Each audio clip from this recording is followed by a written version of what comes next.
Hi, guys. It's Marsha coming at you live. And this is another one of my podcasts that I wanted to do for you guys. And the biggest thing that I have found is difficulty with not just myself, but with others finding their purpose. I think once you find your purpose and your passion in life, you cannot go wrong. Those things are crucial to being able to be successful. So if you are just now brand new to me on YouTube, please let me know that you're new to me. Also, you can find me on Instagram and Facebook. Facebook is going to be under Marsha Mixon. Instagram is going to be Marsha me. So check for Marsha Mixon on both platforms.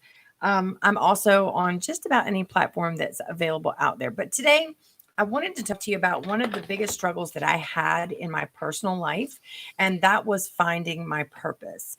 And, when I first started out in my journey, for those of you who know me, I've written a book about it and all of that. But the book is From Prison to Prosperity with Purpose. I think the with purpose part is so very important for everyone to really know and understand.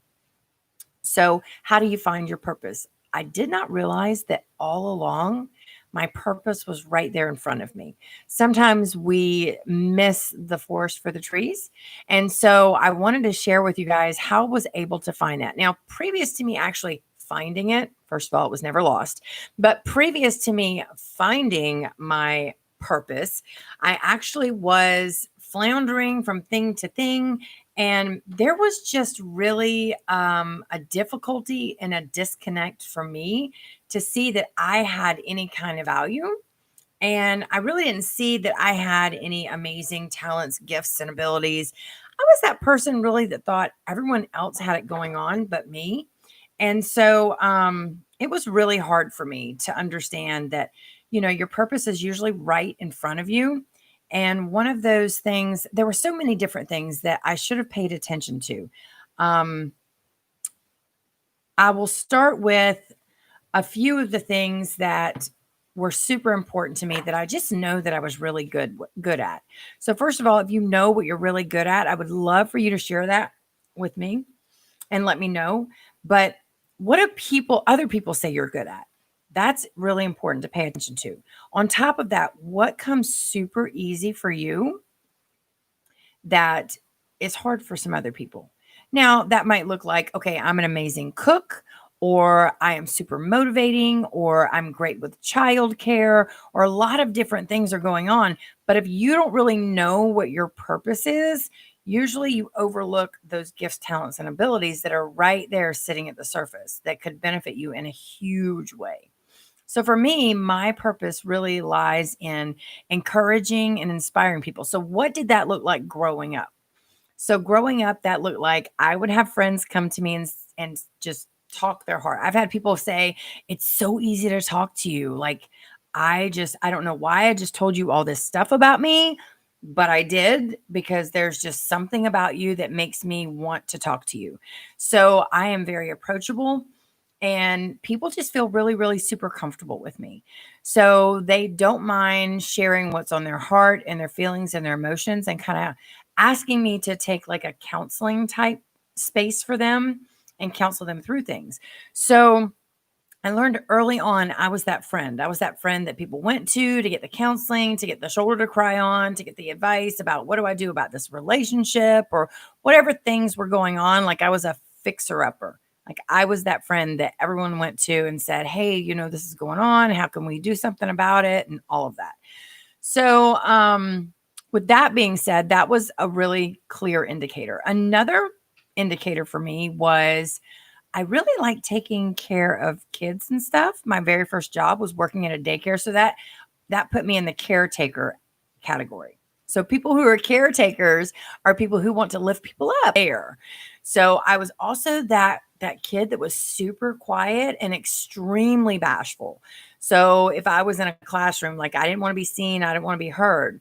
I was really good one-on-one, but in group settings, that was not really my superpower. Like I was good one-on-one with the one-on-one friend, and I could have a lot of different friends, but I didn't have a huge group of friends. Like I kept my circle really, really small.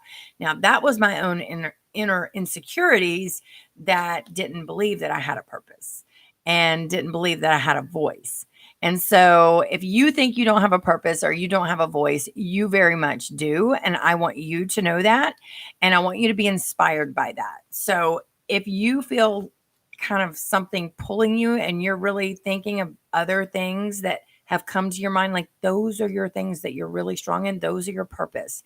So you might not be an elegant speaker, but you might be that person that takes care of the behind the scene things. So maybe that looks like, you're a planner, you develop things, you are the one that does all the workings in the background of just a sensational activity or event. So that makes you a planner, a developer, and so you thrive in certain avenues that help you to be able to plan stuff and put on parties and stuff like that. So, whatever it is, maybe you're a research person.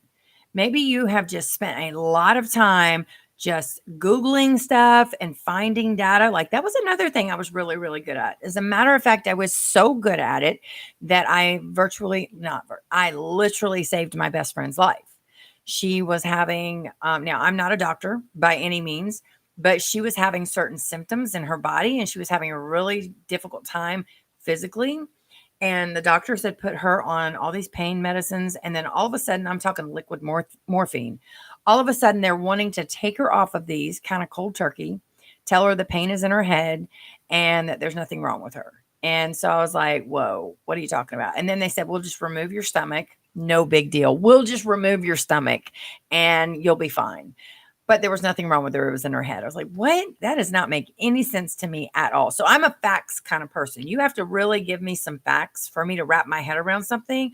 I am not a leisure reader, so you won't find me reading like a love story novel or anything along those lines, but you will find me doing a lot of research, a lot of how do I make things better. So I'm kind of that person that likes to put things together and organize them in a manner that really makes sense, not just to me, but to everyone else. So I said, hold on, before you go and take that dive in, I'm literally packing my bag. I'm heading to your house.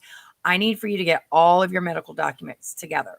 Now, again, I am not a licensed physician. I'm not a surgeon. I'm not a doctor of any kind. I never went to medical school. I am just full of a lot of common sense and I have great research ability. So I took all of her medical records, I put them together, and I compiled a spreadsheet. So what I was doing is I was taking data and I put it in that spreadsheet.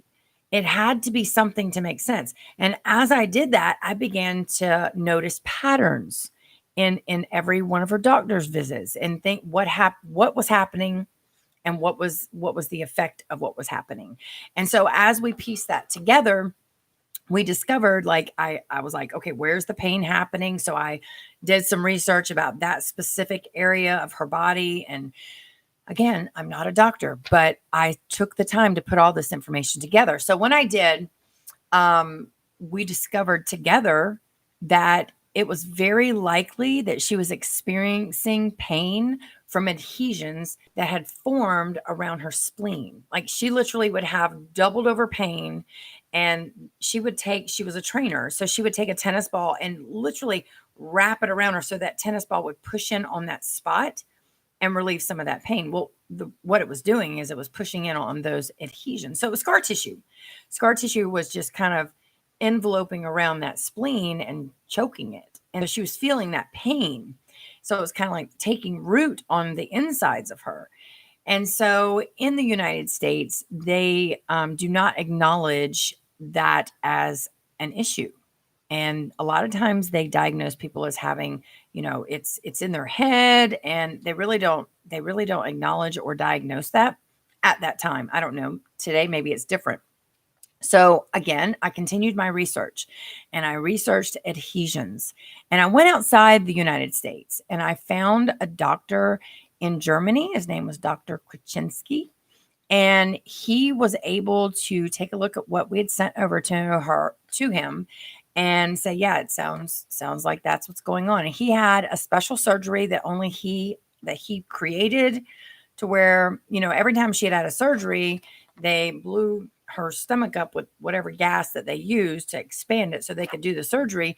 And that was creating more adhesions. So when he did it, he actually had some sort of hook that would pull pull the skin up so that there would be room there to do the procedure.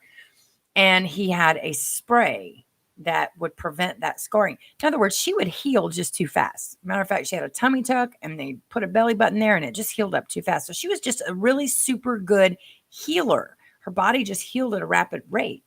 And so because of that, these adhesions would form really, really quickly. So it ended up costing her, I don't know, $10,000, $20,000. She had to put so much money up, go out of the country, get the surgery done. And she got the surgery done. All was well. She has had no more recurring problems from that. And she indeed did not need to get her stomach removed and got another opinion. It took extreme measures to make it happen. But was it worth it? Yes. Why did it happen? Because I wasn't scared to step up and walk in my purpose. I knew I was really, really good at getting data, getting information, getting facts and figures and putting them all together and being able to figure out like what's going on. So it was kind of like putting pieces of a puzzle together. And although I'm not a magnificent puzzle putter together, I am really, really good at figuring things out. I'm very problem solution oriented. So if there's a problem, I'm going to find a solution, and the problem is the way. Like that's the way to go. So if you have a challenge going on, you need to lean into it and figure out what it is that the solution is that's going to get you to the other side. So taking all into account all of the things that I've experienced and everything that I went through, I'm able to piece together what my powers are, what my superpowers are, what my strengths are. And so I've been really, really blessed to be able to have an amazing team of people that I work with, and all of them have their own talents, gifts, and abilities. And each one of them, as they rise up in their leadership, I see them just leaning into that. I have one that is really has a passion to empower other people. I'm like, great. Well, if you want to empower other people, how do you do that? Okay, so maybe you should be creating your own quotes and putting your name to it. So she started doing that. Well, that made her even more empowered, because then what is she doing? She's walking in that purpose that she knows she has, but she didn't know how to use it. So I have a really good talent for being able to see some talents and abilities in people and coach them on it. Say, okay, so this is where you want to be. This is where you're at now. How do you get to where you want to be? And so one of the other things that I'm really, really strong in is believing in other people. Now, a lot of people don't really look at that as a super strong strength. But if you believe in someone and you can have them and help them to be able to believe beyond their own ability, then you can take a person that has felt like a failure their entire life, and you can help them level up to be that next level key player in their own life and stand up as a leader and develop and grow and evolve into what they want to see in their life. And it's super exciting whenever you see those kinds of things happen. So if you haven't found your purpose yet, I would love to be able to help you find that purpose. If you read the whole book, From Prison to Prosperity with Purpose by me, Marsha Mixon, it's available on Amazon. I think it's like $15.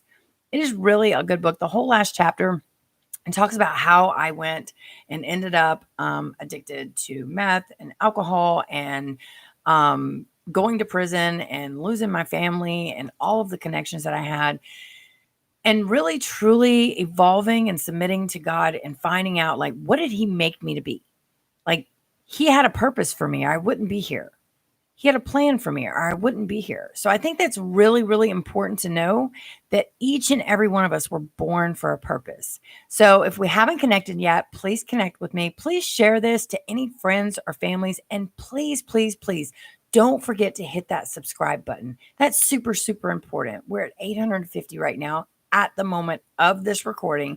So let's see if we can get that to 1,000. Share this with your friends and family. Share this with people who are in your life that you feel like could really use a little nudge in the right direction to find out what their purpose is. I also do have availability for some team trainings. Until I hit 1,000, I will do 20-minute free trainings. If you are in a business or networking business and you would like for me to work and train your teams, I will give you 20 minutes free of charge to do just that. Thanks so much for tuning in. You're amazing. I appreciate you all. My name is Marsha Mixon, and I hope you'll continue to tune in for the next one down the road. Bye, guys.